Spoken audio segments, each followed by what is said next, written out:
फिर एक बार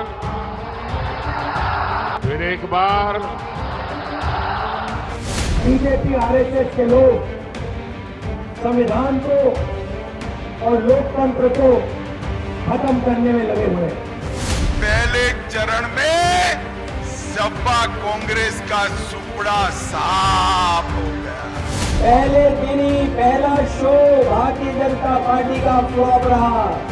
बीजेपी आज बैकफुट पे है, साउथ से साफ और नॉर्थ से हाफ। जितने नेता उतनी बातें, जितने दल उतने ही दावे।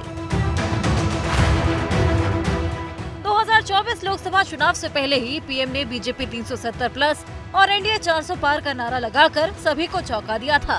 तब विपक्ष ने इस बयान पर खास तवज्जो नहीं दिया, लेकिन जैसे जैसे चुनावी माहौल गर्माता जा रहा है, ये नारा और जोर पकड़ता जा रहा है। इतनी बड़ी संख्या में आप यहाँ आए हैं और संदेश भी साफ साफ है। फिर एक बार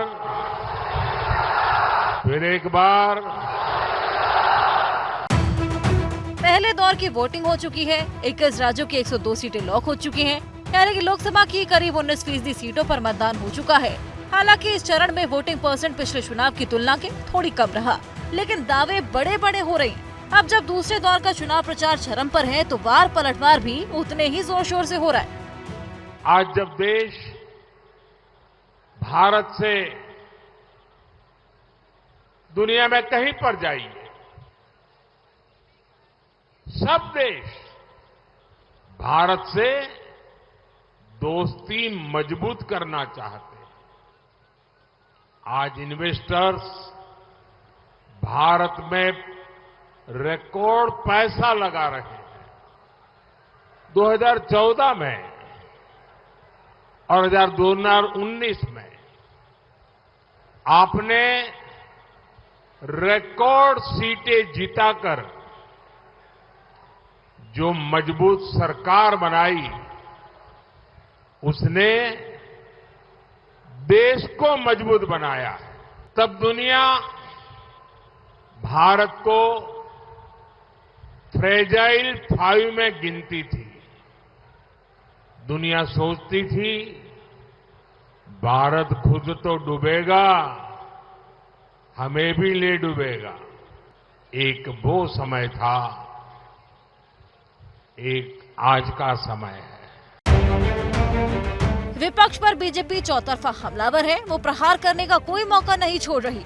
पूरब हो या पश्चिम, उत्तर हो या दक्षिण, पीएम हर जगह चुनावी दौरा कर रहे हैं और हर रैली में इंडिया गठबंधन उनके निशाने पर है।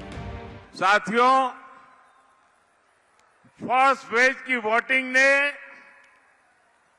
देश का उत्साह बढ़ा दिया है और ये उत्साह मुझे यहां भी नजर आ रहा है। पहले फेज में वोटिंग एनडीए के पक्ष में हुई है, विकसित भारत के पक्ष में हुई है। इंडी गठबंधन के पास वैसे भी प्रेजेंट में कोई लीडर नहीं है, फ्यूचर के लिए कोई विजन नहीं है और उनकी हिस्ट्री स्कैम्स की रही है। चिक्काबल्लापुर और कोलार का मैसेज भी साफ है। फिर एक बार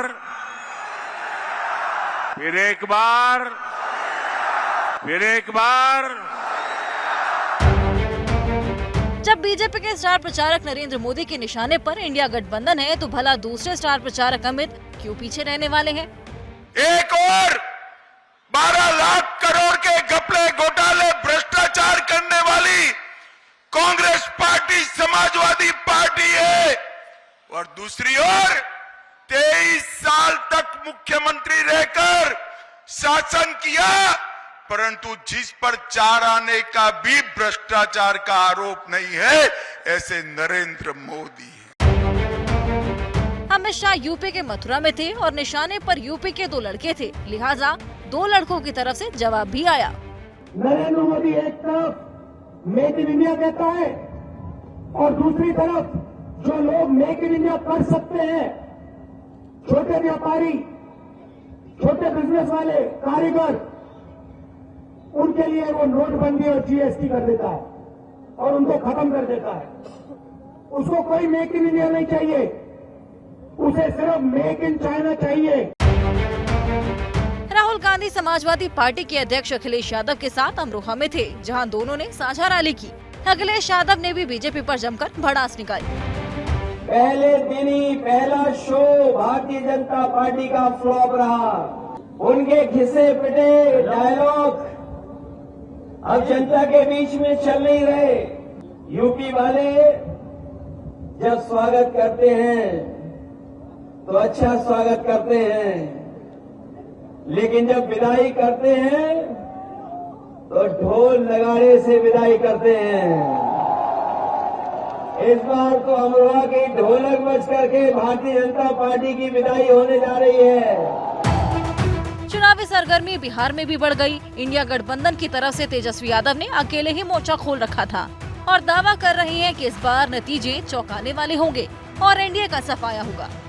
बिहार जो है इस बार चौंकाने वाला रिजल्ट देगा और बिहार जो है इस बार एनडीए का सफाया करेगा। जहाँ जहाँ भी जा रहे हैं लोग हिसाब मांग रहे हैं कि मेरे गांव के लिए, पंचायत के लिए, ब्लॉक के लिए, मेरे जिला और राज्य के लिए क्या किया।